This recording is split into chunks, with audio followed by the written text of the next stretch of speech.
Good evening and welcome to the John Hope Franklin Freedom Concert here at Brooklyn College, Zoom. This concert is normally held on campus in the splendor of our concert hall, but because of the global pandemic, our campus remains closed, so we meet here virtually. We have a wonderful evening of song and conversation for you to feast on, to contemplate, to dream, and to ask questions. I will introduce our distinguished panelists a little bit later, but first, let me contextualize this concert for you. The inception of this program began December 2014 after rehearsal on the Upper West Side. News had traveled via Facebook, Twitter, and Instagram that the officer involved in the death of Mr. Eric Garner was not indicted. This news, having come weeks after the non-indictment of the shooter of Michael Brown in Ferguson, Missouri, stunned me. I felt a flurry of emotions all at once: sorrow, disbelief, and a sense of relief. Surely this could not happen to me, or could it?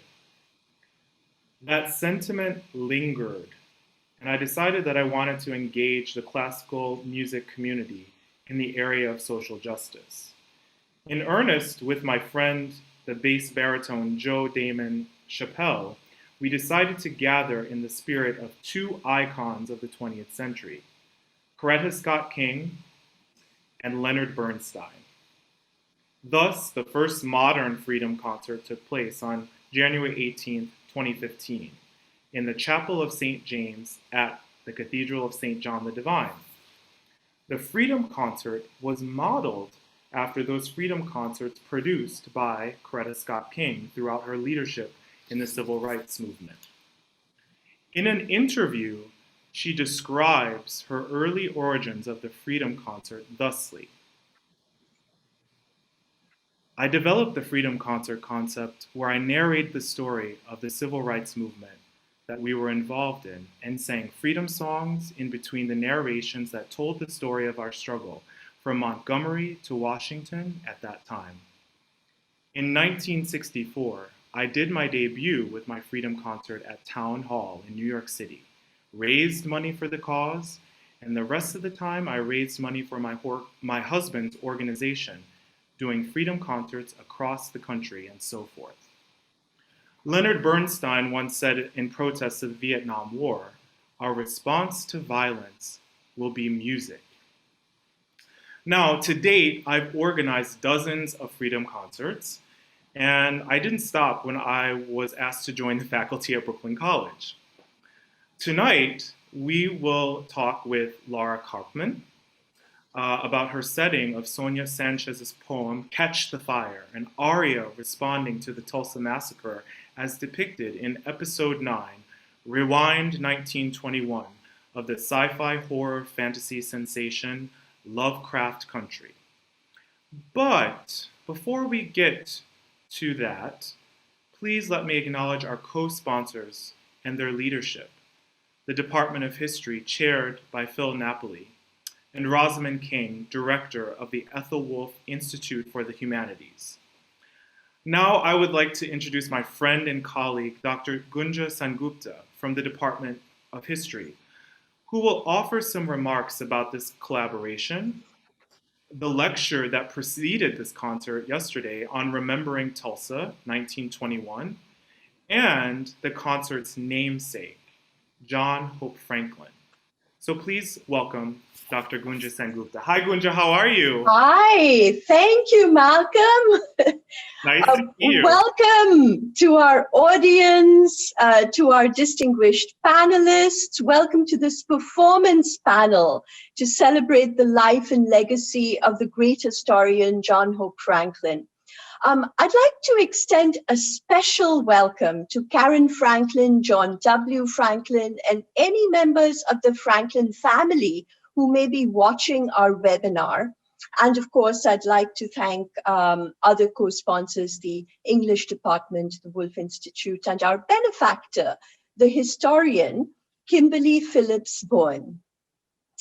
John Hope Franklin left a transformational legacy as a pioneering scholar of African American history, whose work shaped American struggles for civil rights and social justice profoundly. In the words of Professor Phillips Boehm, more than a century ago, W.E.B. Du Bois asked, what would America be like without Black people? The program today speaks to Franklin's vision of using scholarship to answer Du Bois's question. He made visible the vital work of millions who sought to make this nation more just, equal, and free. We must continue this necessary work, says Professor Phillips Boehm, through scholarship, music, and the voting booth. Now, Franklin, I should mention, had a special relationship with the history department at Brooklyn College. He served as its chair in the 1950s. Today's event is a sequel to yesterday's commemoration of the destruction of the prosperous African-American district of Greenwood in Tulsa in 1921. Last year, John W. Franklin shared with us a moving eyewitness account of this massacre of Tulsa's Black people, left by his grandfather, the lawyer Buck Cole Franklin. Today, we pay tribute to both Franklin and to the survivors and victims of that Tulsa massacre of 1921. And so, friends, here again is my friend Malcolm Merriweather.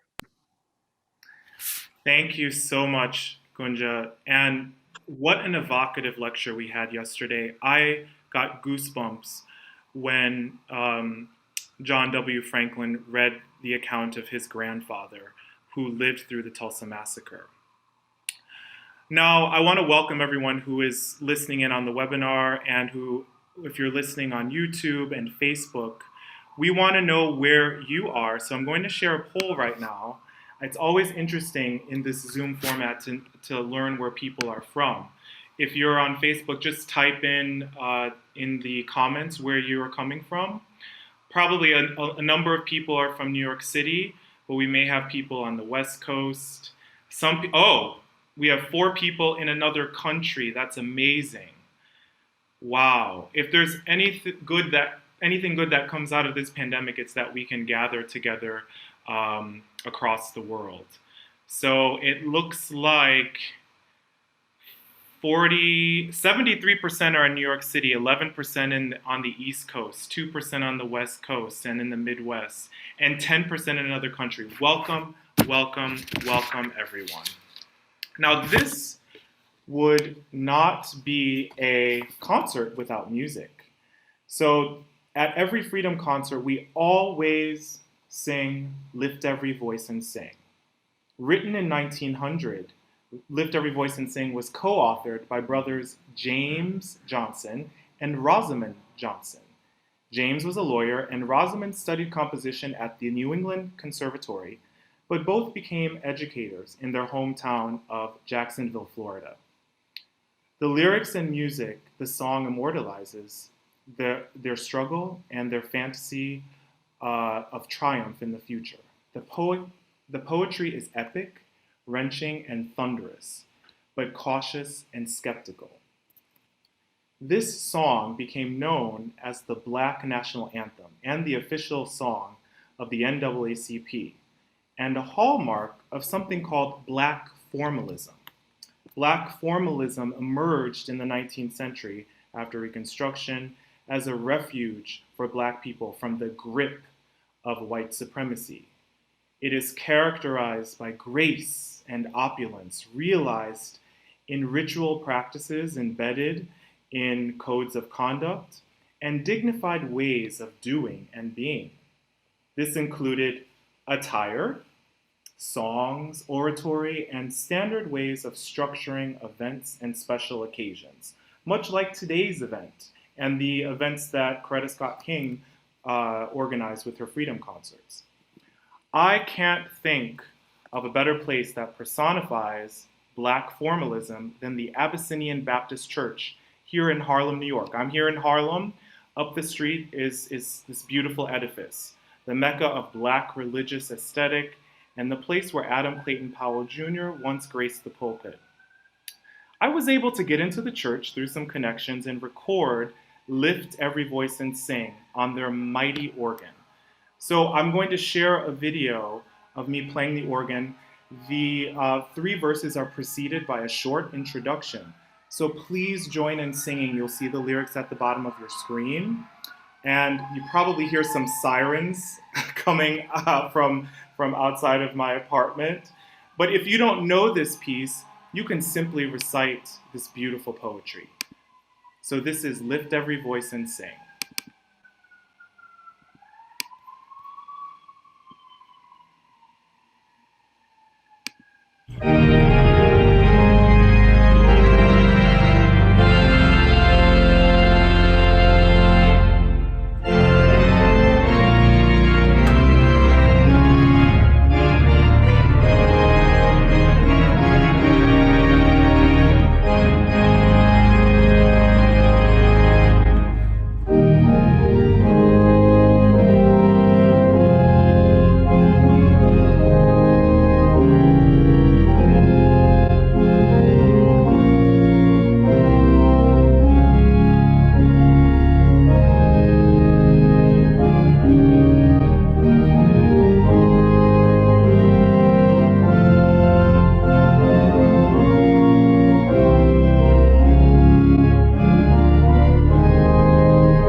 Can I get an amen?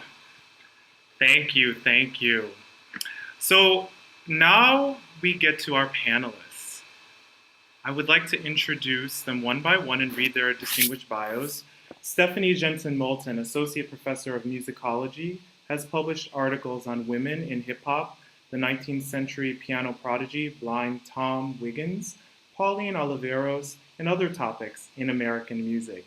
She has presented papers and lecture recitals at numerous national and international conferences, including national meetings of the Society for American Music and the American Musicological Society, She received a PhD in musicology and a certificate in women's studies from the CUNY Graduate Center in 2008, winning the Carolyn Heilbrunn Prize for her dissertation on Miriam Gideon's 1958 opera Fortunato, which was published by A&R Editions. She is co-editor of the Oxford Handbook of Music and Disability Studies, a recipient of the Whiting Fellowship for Excellence in Humanities and Teaching, and a Tau Research Fellowship. Stephanie, it is so wonderful to have you. Welcome. Thanks. Jonathan Zalben's work includes scores for film and television, concert works, and interactive multimedia installations, at times including his own performance on violin. I didn't know you played the violin.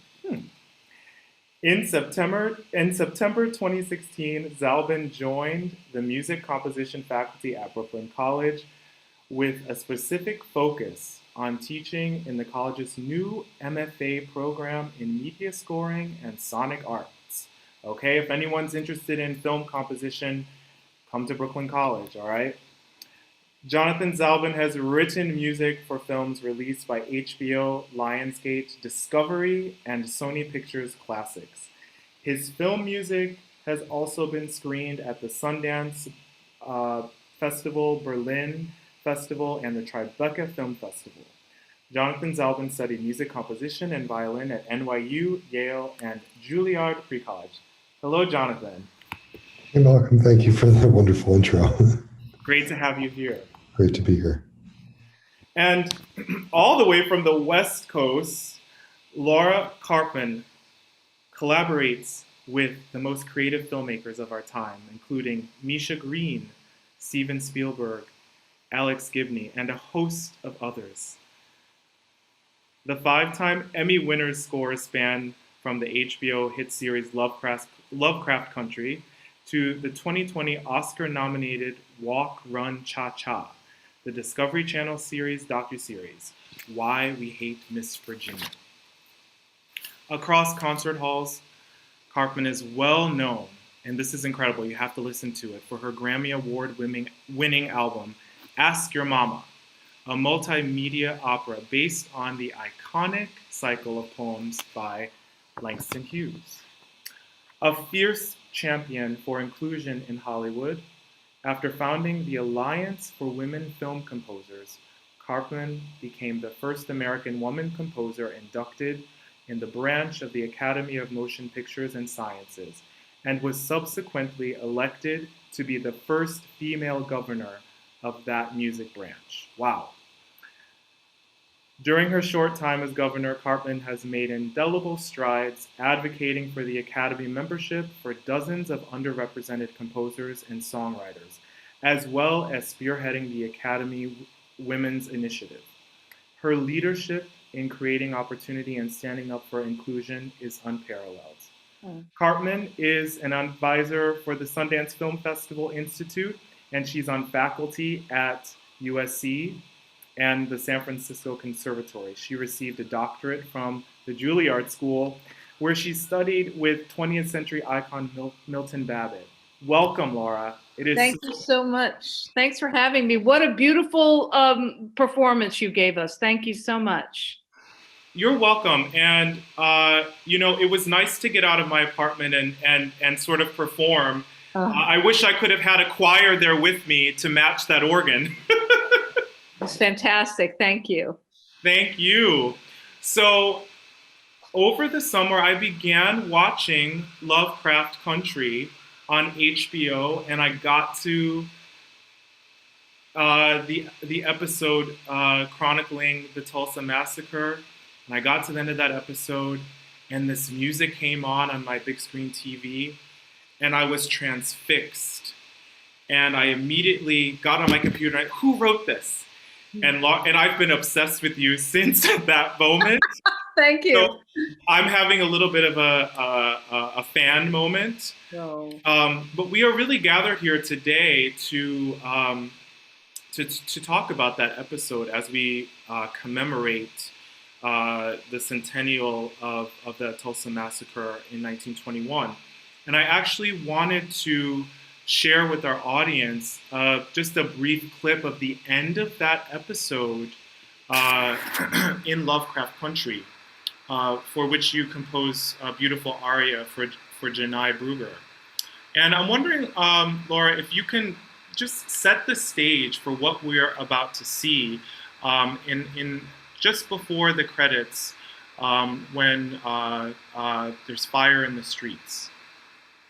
Well, the longest short answer is Sonia Sanchez wrote this amazing poem, Catch the Fire. And it was used in a previous scene, probably about, I can't remember, maybe 3 or 4 minutes before this moment. And when I heard that, I asked Misha Green, as the showrunner and the creative genius behind Lovecraft, if we could write a requiem to memorialize the victims of the massacre, as well as their descendants, who, of course, were deprived of all that generational wealth. And she said, well, give it a try. Let's see what happens. And so we got the rights to set Ms. Sanchez's poem, and I went ahead and set it for Janai Brugger, who's a gorgeous soprano who I've worked with many, many times. And everybody recorded it in their living rooms, and that's what happened, you know? Well, without further ado, let's have a listen to that aria.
I could not think of a more perfect poem to capture. I wish we could show this whole episode.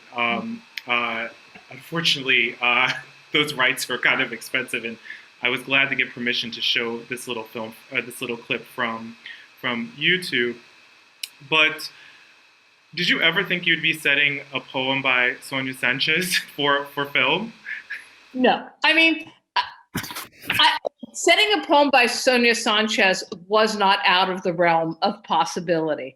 But putting it on a television show in that context was pretty crazy. And it takes someone like Misha Green to give you the opportunity to do that. I mean, for me, it was a really nice opportunity, beyond a nice. I mean, it's the greatest understatement ever. But it was a remarkable opportunity to bring together sort of two parts of my life, which is writing for The Voice, writing operas, and also scoring for film and television, which is what I do most every day.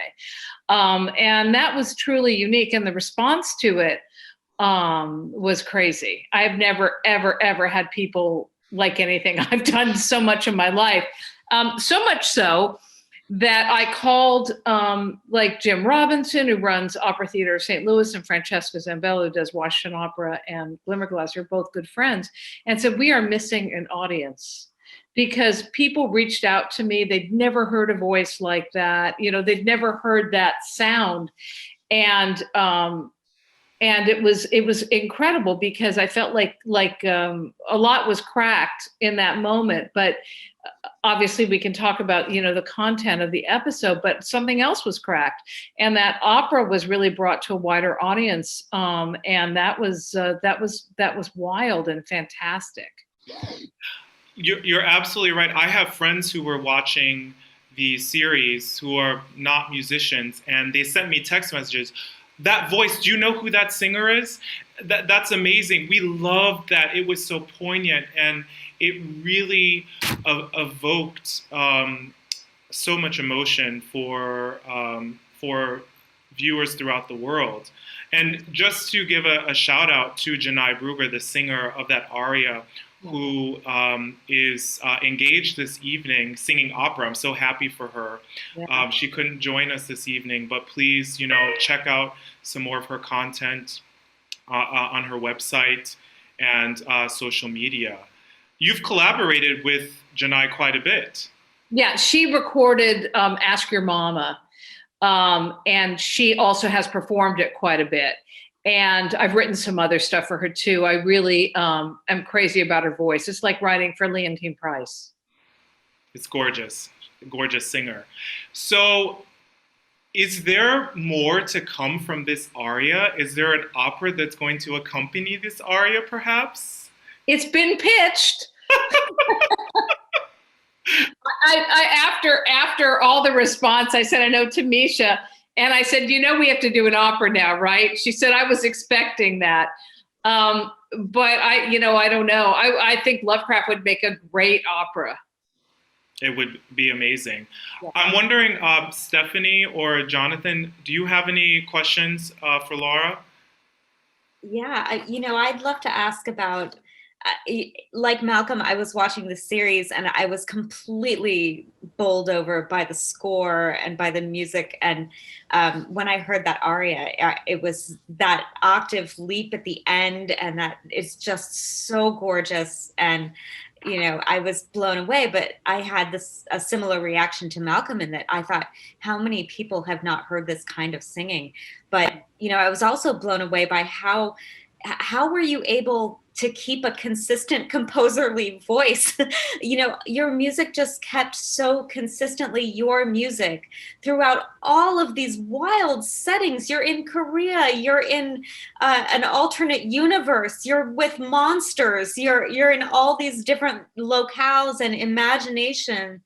And how did you manage to keep the same self as a composer throughout all of those different spaces and be recognizable? That was what I found so remarkable about your score. Oh, I really, really appreciate that. It's so funny because I have never paid much attention to genre, in the sense that if I'm writing a piece of concert music, or I'm writing a piece of film music, or something for television or for theater, I don't become a different human. I mean, every project requires something else, you know. So yes, you have to be musically gymnastic, but I don't change who I am. I don't change where I come from. And I think with Lovecraft in particular, I mean, every episode had something else to it. Every episode was a different film. Yes. You know, so episode 4 leaned in more to John Williams, and, you know, and this episode was really kind of, you know, it all emanated out of the aria, which I wrote first. But I think a lot of it has to do with just kind of leaning into modernism, and then having the stuff beyond. So in the Korean episode, you know, I collect a lot of instruments. In that episode, I found a Korean folk tune, and I set it, but I also just used various instruments, and we discussed how far do we want to go into the world of Korean music. And we decided not that far, that we really wanted to stay fundamentally in the world of Lovecraft with that other element. Or, for example, I mean, one of my favorite themes is the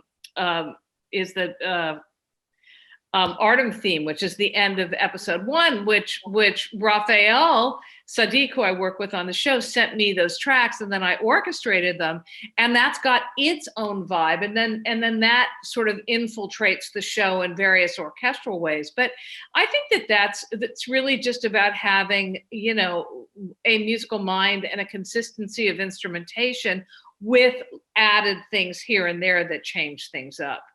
You know, episode 8 was that, you know, let me in, you know, all of that business with the, you know, with the treated piano. So the prepared piano. So that came into that episode. So every episode did have a slightly different profile and a slightly different kind of energy to it. And the last episode, since you're so on it, which I love, it's really flattering.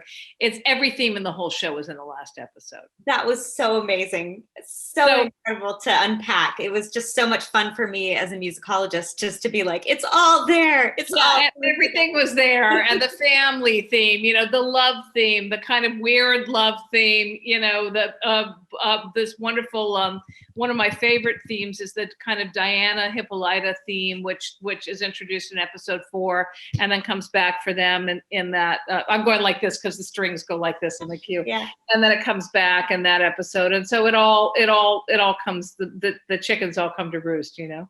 It was just fantastic. Oh, I'm going to let Jonathan ask a question now, because I don't want to nerd out and take over. Fascinating. Laura, I was kind of curious about your longtime collaborators, you know, specifically Misha Green and Janai Brugger and Raphael Sadiq on this show, but even more generally, the filmmakers and the musicians you work with, and how that informs your composing and your process and how you approach scoring in general. Well, I mean, every project is different. And every set of collaborators has a different set of needs. I mean, Janai is somebody who I write for. You know, I write for her voice. I know what she does. But it's the same thing for members of the orchestra. You know, like this orchestra, for example, since it was all remote, I had a single woodwind player who played probably 8 parts. He doubles on a lot of instruments, but I know exactly what he does, and he knows exactly what I want him to do. So, so you really come up with what, you know, with a shorthand with your collaborators. With Misha, of course, everything got thrown up in the air when the pandemic hit. So whereas we might sit together, now we were not sitting together, and she's extremely busy. So with her, it's really about being efficient. It's about understanding her notes and then taking those notes and making it happen. She gives us a tremendous amount of creative freedom, but within that, she's very exacting in terms of what she wants. She's very specific with notes, and most of the notes are about interpreting the character. She knows her characters really, really well. And sometimes, we can misread something or take it in a direction that she doesn't want it to go, or not go in a direction where she does want it to go. So it's kind of like every single thing is different. I mean, I'm working on a show now for Marvel that I can't talk a lot about, but every episode is a whole nother world. And so it's like Lovecraft in the sense that one has to reinvent oneself, and start again with each episode. But it's part of it. It's part of what keeps my mind active, and and I'm sure you go through the same thing with your clients. I'm working on another project I'm working on with James Lapine, who's Stephen Sondheim's longtime collaborator. We're doing a documentary together, and he made this documentary that's so special. And it's about Rose Styron, who's the wife of William Styron. But for me, it's really a piece about this exalted life in the 20th century that, where you're on the Amalfi Coast in one moment, you're, at the White House with the Kennedys in the next. And I mean, she knows every human on the planet. And so it's this kind of weaving these stories and really trying to figure out how to support her, but also the music has to be the flight of the viewer's imagination. You know what I mean? Because it's just James and her with a few pieces of archival footage. So really the music has to do all the lifting of imagining, going to the Amalfi Coast or spending the year at the American Academy of Rome, and then, writing the Confessions of Nat Turner, which of course didn't go very well for him. And, and all of these things. So every project is something else. And I'm so fortunate to be able to work consistently, and especially now, God, we're so grateful, and keep it going. I just did an opera, a 15-minute opera for Opera Theater St. Louis about parenting in the pandemic, which has been a nightmare. And so, they commissioned 3 operas, one from Damien Sneed and the other from Steve Mackey. And so we all did these little operas, which they're going to put on in the summer. So that was like, I only had a week to do it. So, it's a wacko life, which I'm sure you lead as well. And Raphael, he is my brother from another mother. I adore him. He has a completely different musical background, a completely different musical sensibility than I do. And that's what's so cool. And it's what, he sparks me. And I think I spark him too. And it takes me to places like for that Artem theme. I'd written something completely different. And then he sent it. He said, here's some ideas. And it was like, oh my God, this thing is perfect. It's like some R&B Twilight Zone or something. I don't even know what it is, but so that's what happens. It pushed me in a direction that was so cool. He makes me cool. There was so much synergy between your work and his work too, yeah. I noticed. And, I wondered, in seeing that synergy, did you two talk about your work and his work as kind of a taking back of Lovecraft's narratives, which we know are racist narratives at their core, into a more Black-centered narrative that was told from a Black perspective? Did you have conversations about that, or was that something that just came organically in the writing, or was that ever something that was like spoken out loud? I mean, it was spoken out loud all the time, but not quite like that. It was spoken out loud by Misha saying she wanted Gothic R&B, which means she wanted some combination of orchestral music and what Raphael brings to the table. It was, I think, a lot of what we talked about was reclaiming genres, like the Hippolyta episode, which I love, episode 7, and just saying, no, this is ours. And it's not just Black, it's also female. I mean, she elevates these women. Episode 5, Ruby, she elevates women. And I think for me, to be able to write this just badass action music for badass women was very, very exciting, and felt like a calling. And sometimes it was playing into the genre. Like, she wants Raiders of the Lost Ark, but she wants it for our people, for our character, for our heroes, as she would say. So I think that was it. You lean into the genre and then you take it back, and because you've got to acknowledge the denial of all of us out of those worlds, and you acknowledge it by leaning into it and then pulling it into something different. It was a very special show to work on for that reason. It felt important, you know. And I mean, the Tulsa aria I wrote in June, right when everything was happening, and I mean, it was it nearly just took me out. You know, it was hard. Certainly a dream team, the two of you. And I mean, more, please. Thank you. We're going to now transport ourselves back to 1919. Okay, what does that mean? This is a concert, so I put together some music for you. And a century ago, when racial attitudes were primitive, a thriving culture of Black classical singers and instrumentalists and composers were developing. Thanks to the initiative of entrepreneurs in the Black community, the musical production of these artists was preserved through recording. Okay? So, these recordings from the 19-teens through 1921 were restored and recently released. And I have permission to play one of those recordings for you this evening. Thank you to producers Leslie Gerber, Tim Brooks, and Steve Smolian for their research and scholarship on the Black record label, Black Swans. And if you haven't heard of this, I'm just going to show it up. This was given to me as a gift. And it's a compilation of Black classical music performers from over 100 years ago.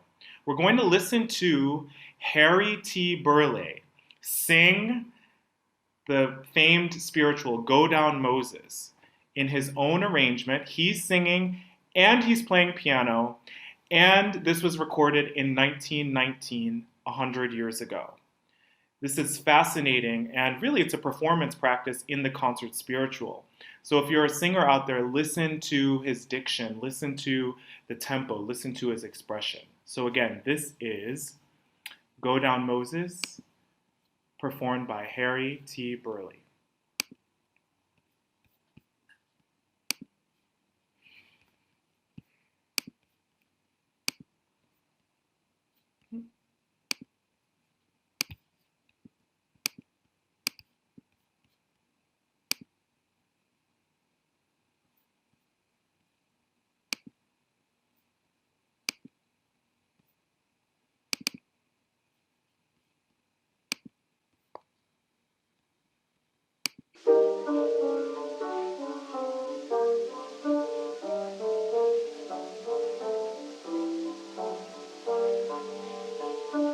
When Israel was in Egypt's land, let my people go. Oppressed so hard they could not stand, let my people go. Go down, Moses, way down in Egypt's land, tell old Pharaoh to let my people go.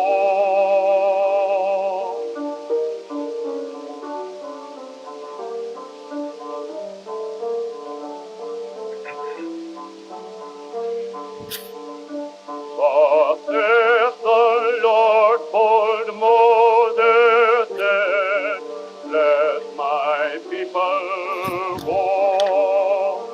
If not, I'll smite your firstborn dead.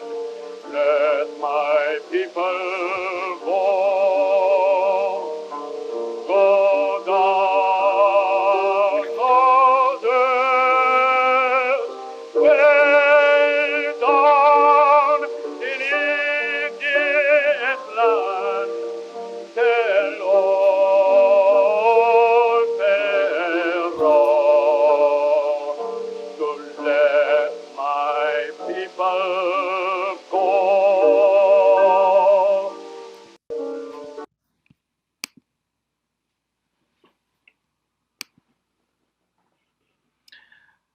having sung that spiritual so many times, I get chills listening to that performance. Now we're going to turn the discussion to Professor Jonathan Zalben. How are you? Very good. How are you? That was beautiful, that song. Yeah. It's I listened to this album over and over again, and I'm so grateful to the producers for the work that they've done. Mm. So, Jonathan, you've established a career as a film composer and educator, and having been engaged by networks ranging from HBO to Discovery. How do you approach composing for content with a socio-political theme? For example, HBO's Axios, a documentary news series, which offers an exciting lens into the topics of reshaping the world. So how do you dive into something that is sort of not exactly concrete? I mean, it's a great question. I think it relates to everything that we're talking about today, because it's a news show, but it's also a docu-series, and so there are interviews and there are little mini docs, and you always want to strike that balance between keeping the momentum and the story and everything going, but you don't want to comment too much. And by way of example, this past week we had an episode which featured Roxane Gay and Cornel West, among others. And it was a piece about decolonization of curriculum, everything that we're talking about right now. And originally it was I think the original cut was maybe about 8 or 9 minutes, something like that. And we had music throughout, back to back. And then I rescored it. We did a whole other score for it as it got recut. And then when we got to the mix Saturday night, and it airs on Sunday, like 24 hours before the show's about to air, the directors, Matt and Perry, they said, this is just really too much. This is too much commentary. Let's pull it out.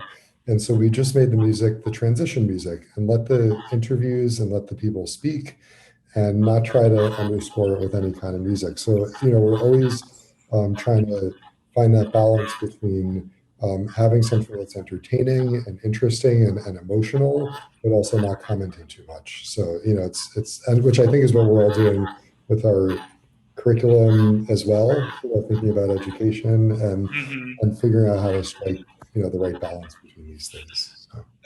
So just thinking back to the conversation we had with Laura, also, how long does it take? I mean, I know it's sort of relative to whatever the content is, but do you guys ever sleep? On that episode, no. No, because literally we'll get a cut, and then sometimes we do have to stay up all night working on the show and pull over a 24-hour span, or sometimes 48 hours to get that done. But in reality, yes, I do sleep, and it is important to take breaks and rest and all that. Yes, it's all about balance. Yeah. Do you find, I know there's been really a shift, especially now during the pandemic, movie theaters aren't open, at least in New York City, a shift to streaming services like Netflix and Hulu and established networks like HBO. I mean, what does that shift mean for someone like you, a composer? Well, it's a big shift, I think. I mean, it doesn't change my composing process necessarily, but it does change how the music is getting out there and what kinds of projects are available to work on. And so, knowing that a show is not going to be in the theater, for example, that it's going straight to broadcast or to streaming, and most people are watching it on their laptop, that does inform to an extent, the music that I might write or how the music might get mixed a little bit. Some of those considerations come into play. But, it's not, I don't know if I'm being coherent here. No, you are. I mean, it's it's just something that I've pondered as, I used to love to go to the movie theater, and now it's just like, will I ever be able to go again? Right. I love going to the theater, and I love seeing and hearing work on the big screen with big speakers. And that, I feel like, is it's not going to be gone, but it's more niche, has become more niche over the years, and ever more so now. But I think that what's amazing about the streaming world is that you can get a lot of content, not all content, because it's still filtered through the big organizations of Amazon, Apple TV, Netflix, Disney Plus. But you know but there's a lot of content, and they're producing amazing content, and that we're able to access all of that at any time is pretty incredible. So now it's our job to filter through that further, and find what's amazing, like Lovecraft Country, for example. Finding shows like that amid all the other shows, finding the gems, and letting those rise to the top in the culture, I think is so important. It really is a gem, and maybe with all of these new sort of mini series, we'll need more film composers. So that directs me to my next question. Media scoring. It's just so different from what I do as a conductor. Although I have lent my voice to several scores, The Secret Life of Walter Mitty, I sang in the chorus for that, Gemini Man, and a handful of others. And those, if you're singers out there, those residual checks are a nice little surprise at the end of the year. But what's your favorite course that you teach at Brooklyn College in this vein? So my favorite course by far is a course that I'm not teaching right now because of the pandemic, but it's a recording session class. So we do exactly what you're talking about. We record. In fact, you came to our class or your students came to our class one time, and we record with the Brooklyn College Conservatory musicians. We have film students. We have media scoring students, sonic arts students. It's interdisciplinary. Everyone's involved. It's a group effort, and it's what we do in the real world. So it's not just theoretical. We're creating and recording music for real projects that the filmmakers are making or the composers are writing, and the performers get to bring their take to it, and we're all working together, which is what I love the best about what we do. Collaborating, what does that feel like? I miss it. Well, the new norm of collaborating for choirs has been virtual choir projects, and that's what we're going to turn to next. Our next little concert. Thank you, Jonathan. Thank you. Thank you. Our next little concert foray, so to speak, is a piece by Margaret Bonds. I have an affinity for her compositions, and we're going to hear the first movement from her Christmas cantata, The Ballad of the Brown King.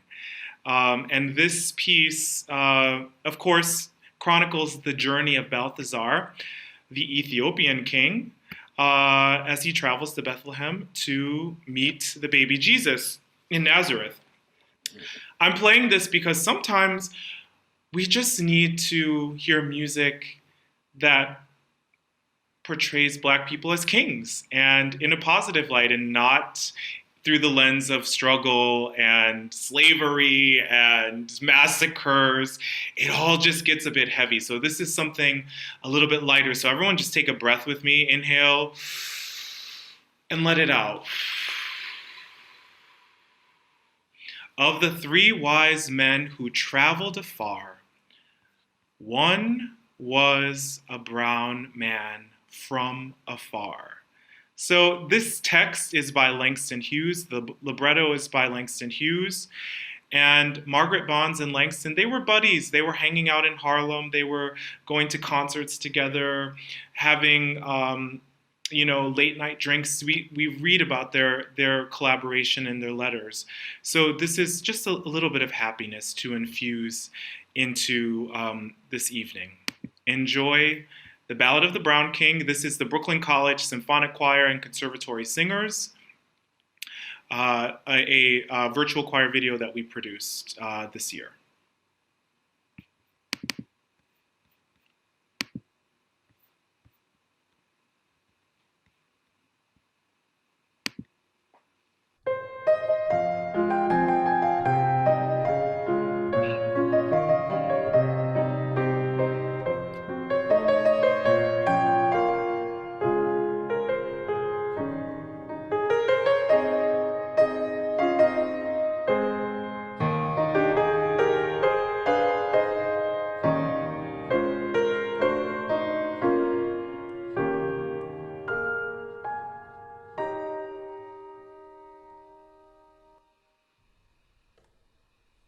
Of the three wise men who came to the king, one was a brown man, so they sing.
Oh gosh, I miss my students so much. Of course, I have them, but not in person. Thank you so much for your hard work, Symphonic Choir and Conservatory Singers, for putting that video together. And I must also say to Laura Karpman, I was so moved to read in your bio. Thank you for founding the Alliance for Women Film Composers.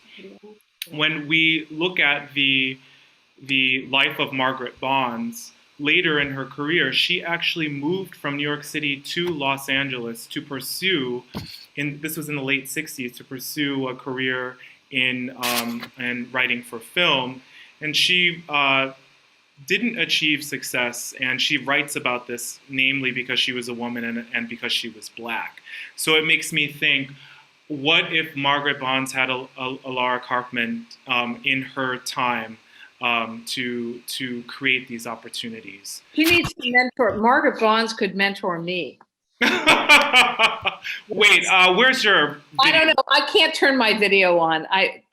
Oh, okay, good. Okay. I'm so sorry about that. I'm such a huge fan of her music. And I came across something recently. I can't remember what it was, but they were playing on the radio, because now, thank God, finally they're playing Margaret Bonds and Florence Price on the radio. It's taken long enough. But I wrote a letter to all of like my friends at the LA Phil and said, I would love to arrange this piece for orchestra.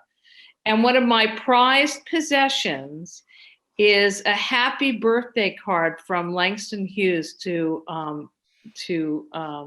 her.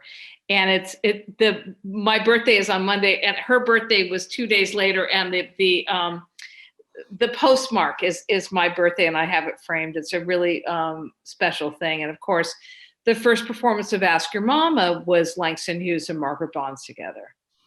So oh my gosh. I know her work well, and I'm not surprised that she wasn't met with open arms in Hollywood. Well, I'm glad that is changing, and let us break down those walls of oppression and continue to just wipe away the past. And I'm so happy to hear that you're a fan of Margaret Bonds too. I didn't know that. Oh no, I love her stuff. Are you kidding? God, I wish I could remember the name of this piece, but it was really extraordinary. I've loved her music for a really long time, and I would love to orchestrate some of her stuff. So I'm putting it out there in the world. Let's make it happen. Let's talk. Yeah. Okay. Wow. Let's go to Stephanie, because Stephanie, you are doing some exciting things in your Music 1300 class at Brooklyn College. And I'm wondering, if you can tell us a little bit about the curriculum that you've created. That we were having a conversation, and I was having a fan moment and telling you that the Laura Karpman was coming to speak for this Freedom concert, and then it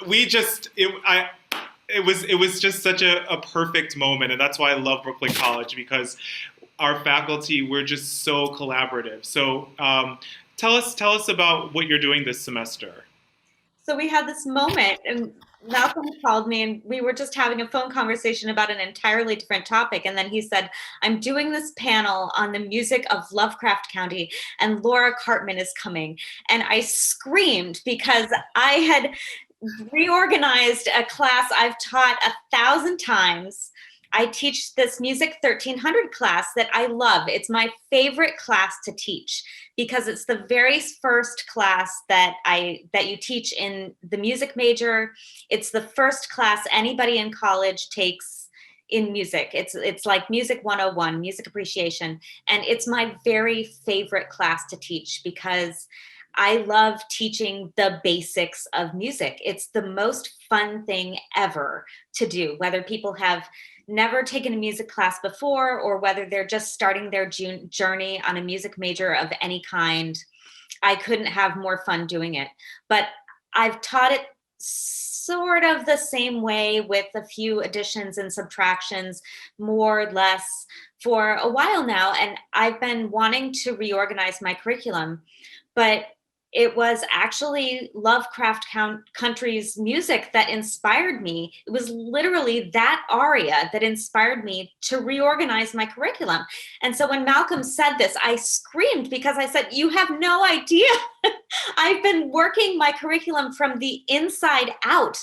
I started with this unit on Lovecraft Country, and I took the whole 239 song playlist, and I just started working with it and looking at ways that I could use it to teach the same sorts of concepts that I teach in my Music 1300 class, which are basics of genre, style, sounds like texture and instrumentation.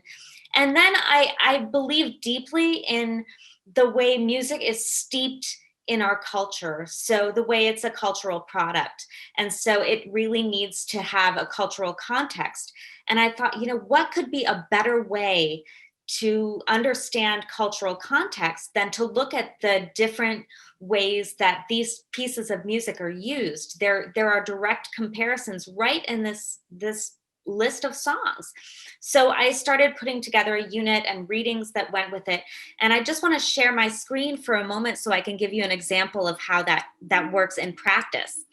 Please do. And I can confirm she literally screamed. I love that. I'm so incredibly flattered, and you have to get in touch with me. I'll send you some scores. Oh my gosh, that would be the most amazing thing. I think it's just such a brilliant project, and I'm such a fan of the way that music interacts with culture. And like Malcolm and like you were saying, I think hearing this aria for people was just a moment of epiphany in terms of our musical understanding as a culture. We're getting so much media now, and I think that opera is really, we've opened up a new audience. It's so crazy. It's so unexpected, but so wonderfully. It's just it's just fantastic. Anyway, let's see what you're doing. So this is kind of what I'm doing. It's not exciting. I'm going to show you a screenshot of my course page. Well, the music is exciting. The music is exciting. So what you're seeing is my course page, and this is unit 2. So we've gone beyond sort of like, this is what, these are things that make music work. So we've gone beyond materials and methods. Like, this is what makes sound happen, the physics of sound, etc. And now our first unit is music plus race. And we're going to do music plus disability next. And then we'll be moving on to music plus gender and sexuality. And so I've started off by linking to the entire, I call this the master playlist. And then I've made sub playlists. But I start them out by doing a 3-minute video that I'm having them watch on multiracial identity. And then I'm having them read just a very short narrative on H.P. Lovecraft's narratives of race. I've really committed to understanding that most of my students read their assignments on their phone or in a very short amount of time. So I do 3 to 5 minute videos and 3 to 5 page readings, because then the students are more likely to actually do the assignments, and then we can talk about them or at least post them on discussion boards. And I'm going to share one more thing so you can see how this works in practice on a Spotify playlist.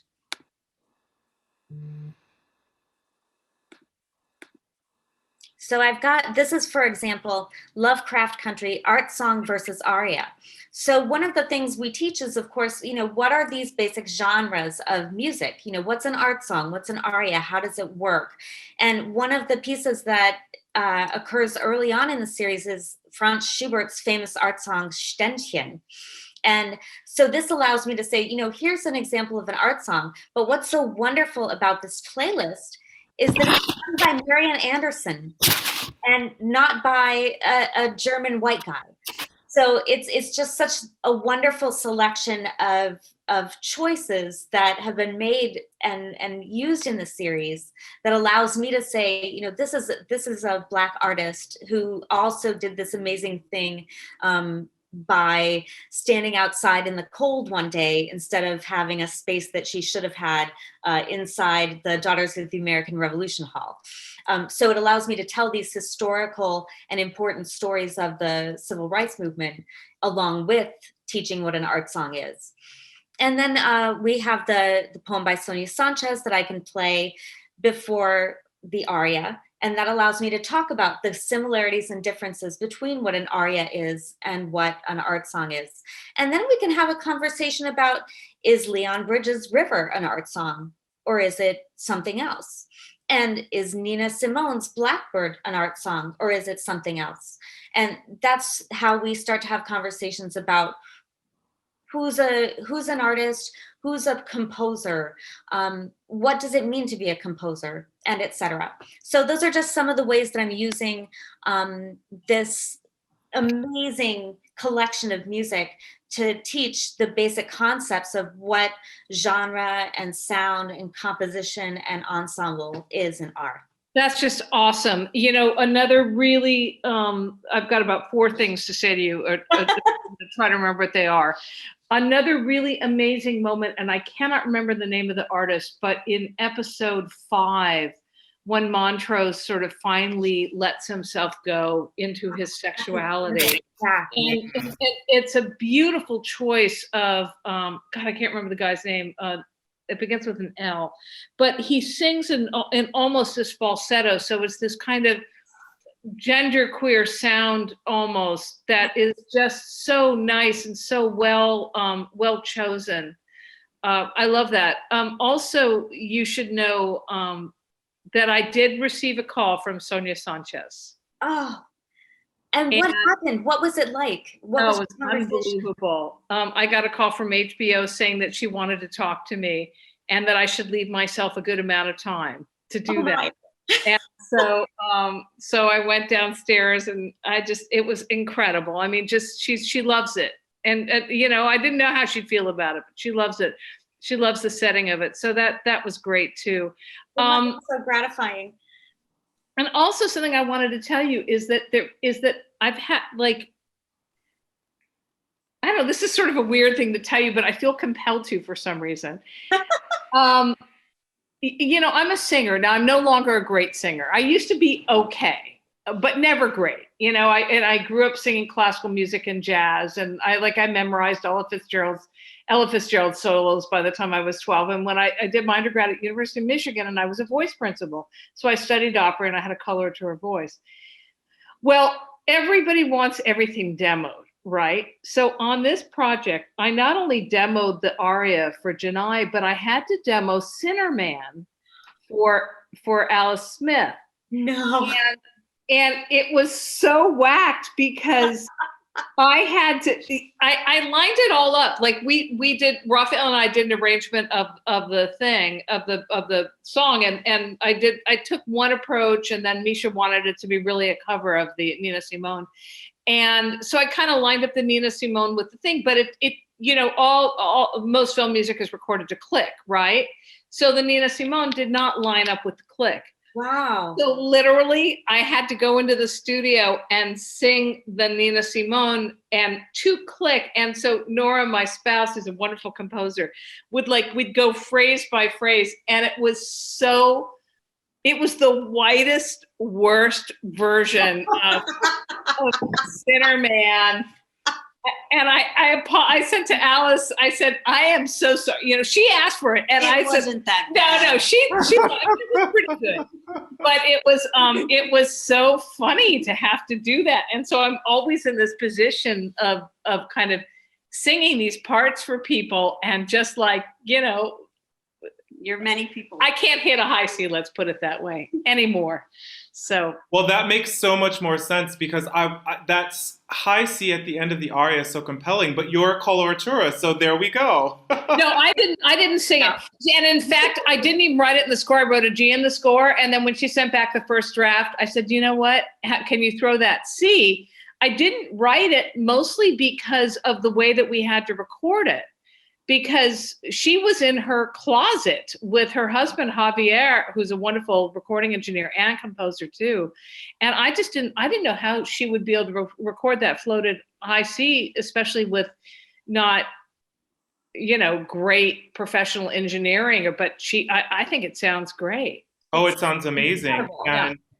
And I read the account of Janai recording in her closet, and I think it was the LA Times. Yeah. And it was just, we can all relate to having to record with click in our closet, and there's sirens going on. I know. And this is why I always tell the sopranos, okay, if you're going to say you're a soprano, make sure you have your top C ready, because composers, if you have a high descant, they're going to ask you to pop up to the C. So. Well, I'm always shy about it. And when I wrote Ask Your Mama, and I didn't know if Jessie Norman still had it, you know, but boy, did she still have it. And she went from a high C, and then 2 bars later, she's at a low C, and I mean C below middle C. Oh, I bet she did. Like, I mean, she was incredible, and she was, I think she was nearing 70 at least. My gosh. But yeah, I always put it as an osea, unless I really have a lyric soprano like or a coloratura like Janai. She's not really coloratura, but anyway. So Laura, we have a couple of questions. I'm going to move into the Q&A. Thank you, Stephanie, first of all. Thank you, Malcolm. I honestly want to take your class. It makes me think of learning about the frottala and madrigal and, all of these forms. I want to learn about these forms with you. So, bravo. Hemiola, hermiola, and themiola.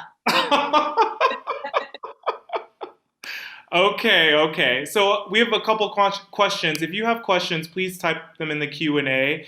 The first one is for Laura. This is practical. Which music composition software do you use? And how do you start a piece? I use Pro Tools. I sequence in Pro Tools. I use it as my DAW, which I've done for a number of years now. It depends on the piece, what I start with. If I'm doing something really hardcore and hard, I'll go to the piano and I'll write down a theme on music paper. Oftentimes it depends on what I'm writing. If it's action music, it often emanates from rhythm. It just depends, it really, kind of how fast I have to go, what it is, so much of film composition, at least I think is kind of, massaged improvisation. But I don't think like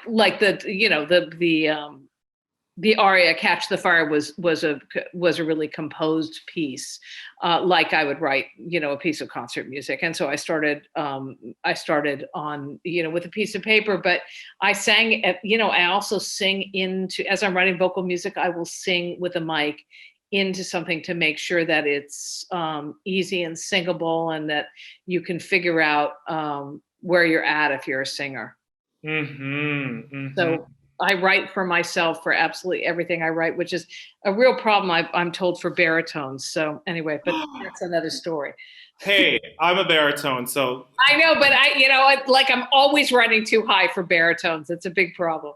Try me. No. That process reminds me of, I don't know if you know the composer Eve Beglarian. Oh, sure, of course. Who I've worked with on a lot of sort of electroacoustic music, and her process is the same way. I hope she doesn't mind me saying this, and I've observed her singing her own music, as she is a quite a nice singer as well. Another question here for you. Where is it? Oh, I've lost the question. Pardon me. Because it was in the chat. Let's see here.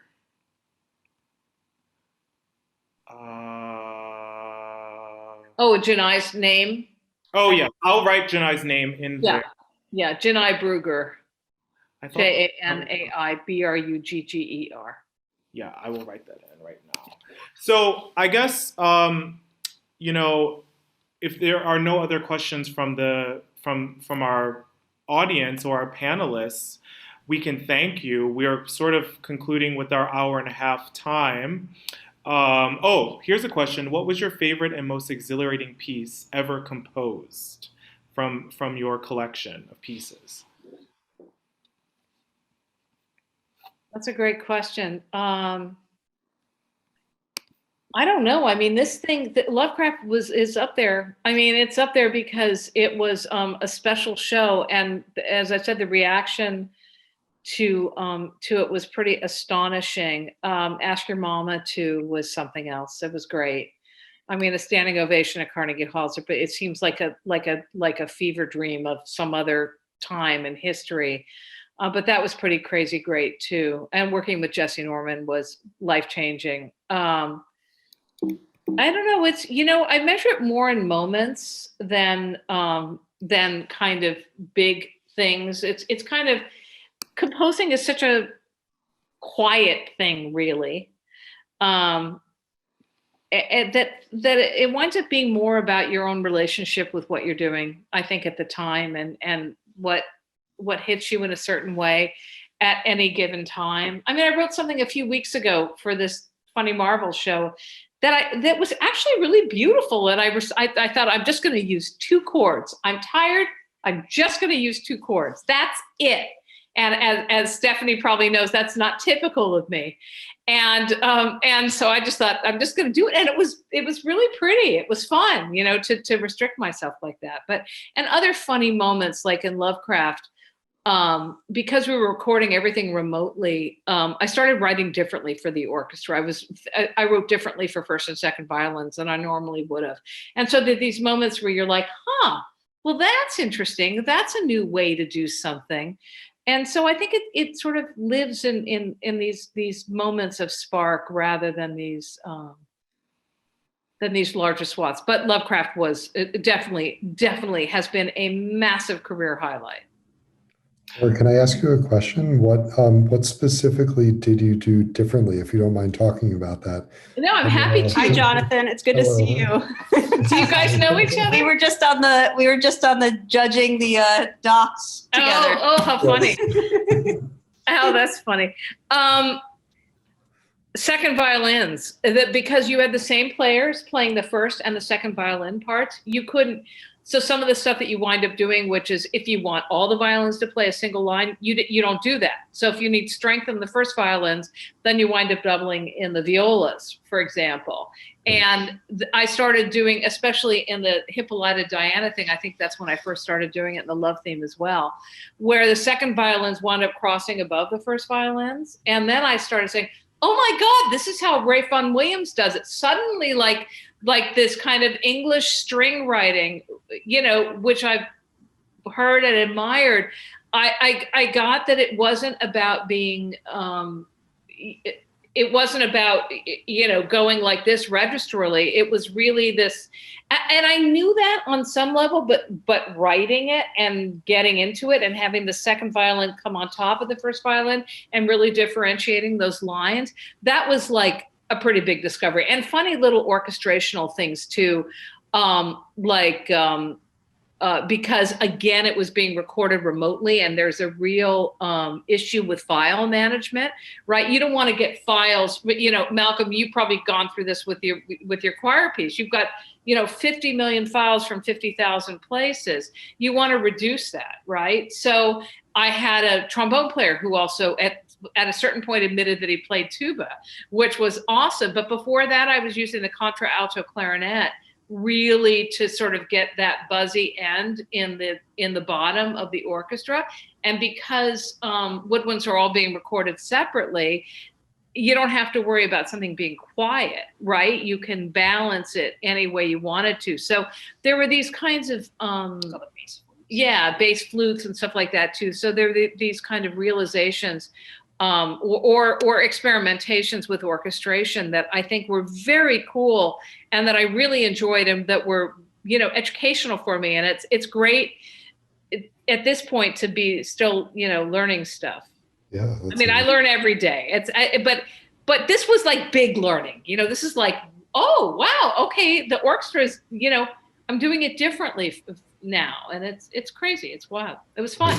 What ensemble did you record with, out of curiosity? I recorded with an orchestra that actually I started. We called it the Unison Orchestra. Oh. And we trained all of our musicians we would I have a great engineer. So we would do mic placement according to where they were going to sit in the string ensemble. And so we really worked with the players that way to get a great sound. And Marin Alsop consulted with us, and she gave us all kinds of incredible musicians from all over the world. So it's a remarkable thing, and it kept people working at a time when nobody was working. Oh, I have one other, I know that we're over time, but I had this like amazing viola section. And end of episode 7, I just wrote for individual lines for all the violas, and then kept the violins and the cellos on other sides. So it was just like, I'm going to do something. This is going to be my viola thing. And so I played with orchestration in ways that I wouldn't have had. There's no way I would have done that with a live orchestra because the miking is, you don't have time, especially in TV. You know, if I told an engineer that we needed to mic up 5 violists, it would be, I'd be getting a lot of flack for that. Well, that's amazing. Thank you for getting into that. Incredible. Making the violas happy. Yeah, making the violas happy. That's it. One final question. This comes from Caitlin Kleinow, who is a first-year student at Brooklyn College. She's a singer and interested in composing as well. She asks, how do you determine when a piece is completely finished? Are you ever completely done composing a piece?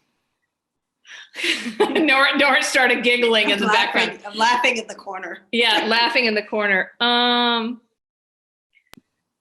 I think when I run out of time, you know, which is every day. No, that's not true. That's not true. That's something you learn. I mean, it is one of the things that is beautiful about getting experience. I think when I was, you know, Nora's a composer, as I told you, and we talk about often about the music we wrote when we were kids. So, you know, like these 40-minute suites and, you know, and 45-minute long 40 piano solos. And endless, like I wrote this Huck Finn suite in 5th grade that went on forever and everyone had to sit patiently. And then you learn the art of brevity. And it's funny because when I started doing film music, I started doing these television movies, which at that point there was like a TV movie on, you know, every network. There were 4 networks and it was great work. And I came from studying, you know, 12-tone music with Milton Babbitt. And suddenly, you know, it was like ting, piano note, ting, piano note. You know, I had to like really go on a music diet for that one. And, but I learned how to simplify and how to clarify. And I think that that's just one of the things you learn as you get more experience as a composer when it's done. I think that Milton would say that he knew exactly how a piece was going to finish when he began it, but that was Milton. Wow. When I was at Tanglewood, I was assigned a Milton Babbitt piece. I don't even remember what it was or what it even sounds better not to remember. Oh, that was a fun summer. Yeah. Our John Hope Franklin Freedom Concert is coming to an end. And I never would have thought that we would be doing this virtually. Over the years, we've had many themes. We've done 3 Fates of the Holy Land. We've done Red Summer of 1919, 1619, Legacies of the Transatlantic Slave Trade. And now this year, Catch the Fire with Laura Karpman. So I want to thank the Department of History, Phil Napoli, and Gunja. Thank you so much for your coordination of these events and your collaboration. Here's to many more with the History Department and Rosamund King of the Wolf Institute. And of course, our panelists, Jonathan Zalben, Stephanie Jensen-Moulton, and Laura Karpman, thank you from the bottom of my heart for your time. This has just been so much fun for me. I've been looking forward to this for weeks. And finally, thank you to my students in symphonic choir and conservatory singers for your hard work, and to our audience for listening. And I want our audiences, please go out and share this music, share Laura's music, share the music of Margaret Bonds, share Janai Brugger's website with someone so that we can share beauty, okay? There's so much beauty in this world. We always end our freedom concerts with the singing of the civil rights freedom song, "Oh Freedom." That's a lot of freedoms. Woo. Oh, freedom. And I will just model it for you, and then I'll put up a video. It's not really a video, it's actually a recording with some photos of John Hope Franklin and Coretta Scott King. And that's how we will end our evening. Oh, freedom. Oh, freedom, oh, freedom over me. And before I be a slave, I'll be buried in my grave and go home to my Lord and be free. So you can join in at home in singing this with the video.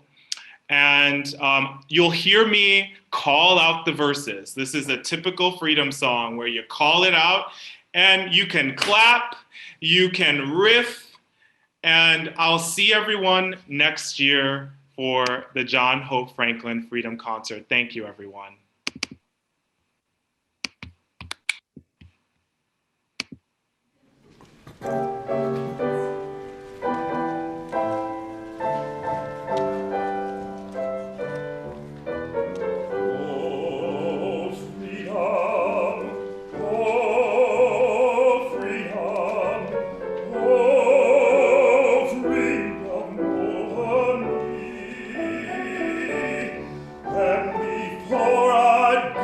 Slave, I'd be buried